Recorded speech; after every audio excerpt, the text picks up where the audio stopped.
Hello mga karelasyon.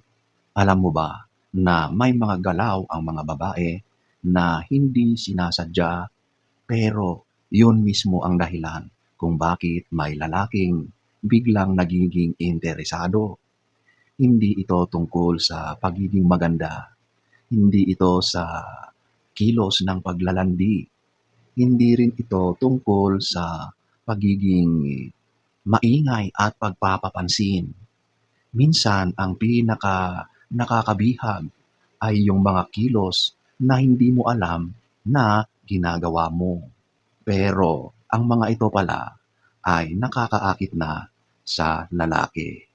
Kaya kung interesado kang malaman ang mga ito, manood ka.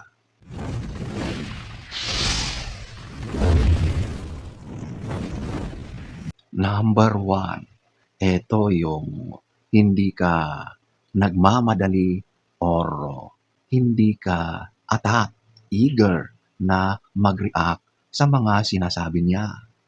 Maaring siya man ay nagbibiro o isang seryosong usapan, hindi ka agad sumasagot. May konting preno, may konting tingin at pag-aanalisa. Nag-iisip ka muna.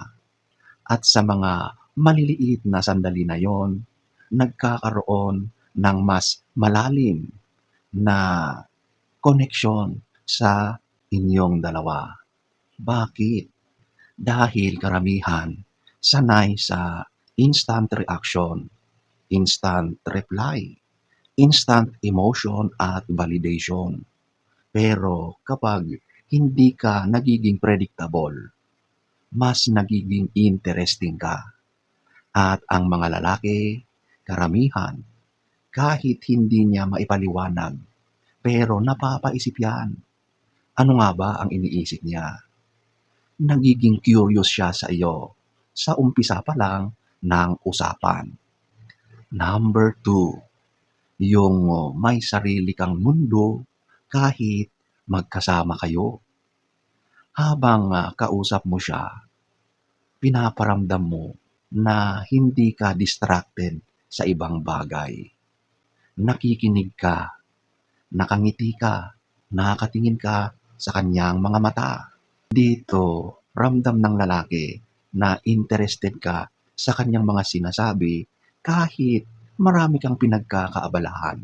Sa mga ganitong ginagawa mo, pinapakita mo, pinaparamdam mo, kahit napaka-busy ng schedule mo, nandiyan pa rin yung pagiging available mo.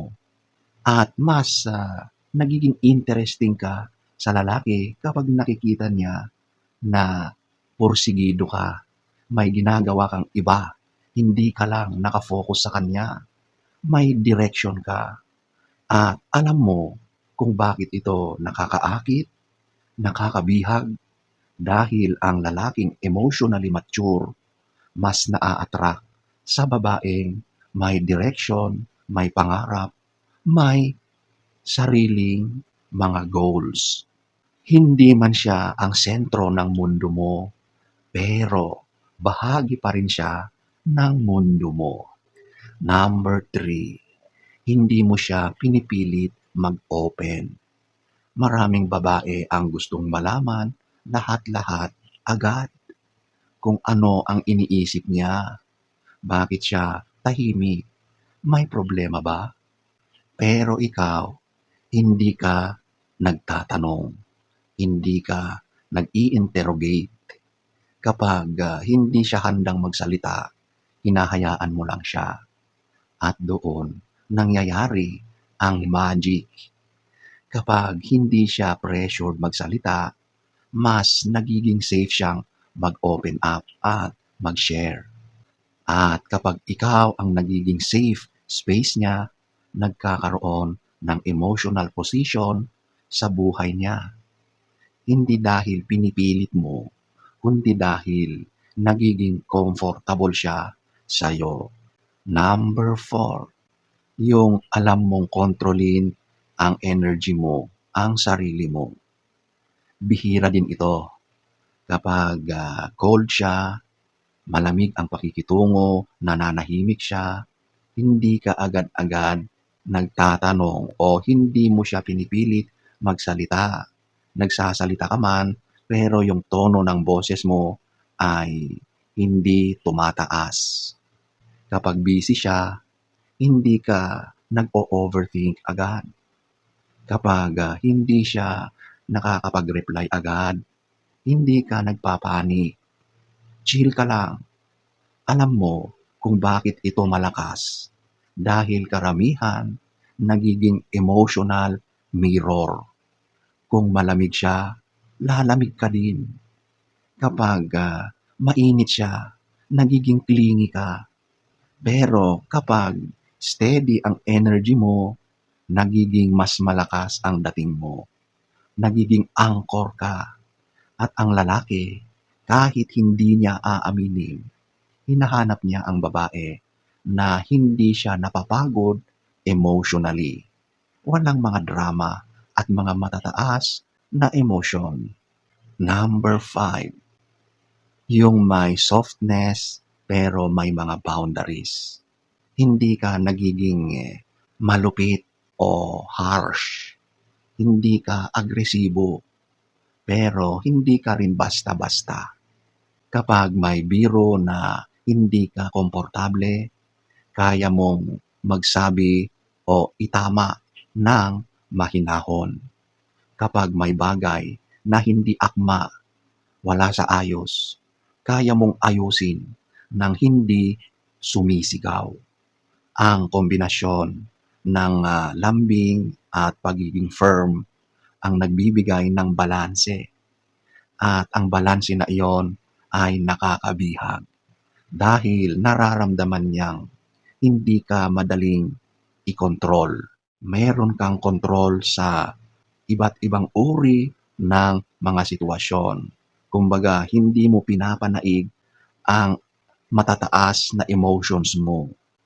Mas pinag-iisipan mo ang mga bagay o mga pananalita bago ka mag-react. Yan ay nakakaakit sa mga lalaki.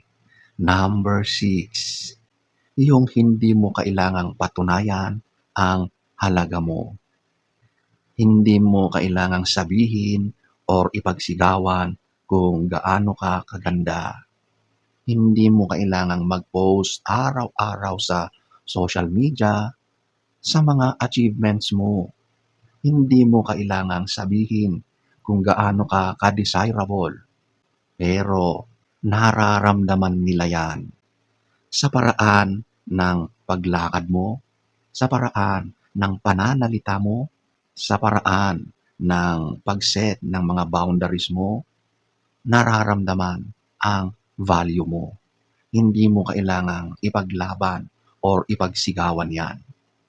Ang lalaking marunong makaramdam, naa-attract siya sa babaeng ganyan. 2,000 years later. So, ayan po mga karelasyon. Ladies, ang mga galaw na ito, hindi dramatic, hindi scripted, pero ito ang klase ng presence or energy na hindi madaling kalimutan. Dahil sa dulo ng lahat, hindi laging ang pinakamaingay ang nakakabihag ng lalaki. Madalas pa nga, ang babaeng nananahimik, kalmado, confident sa sarili, hindi natatakot ipakita ang tunay na pagkatao niya, sila yung mas nangingibabaw. Sila yung nakikita ng mga lalaki. Kapag ikaw ay sigurado sa sarili mo, hindi mo kailangang mag-effort para mapansin. Dahil tiyak, mapapansin ka nila.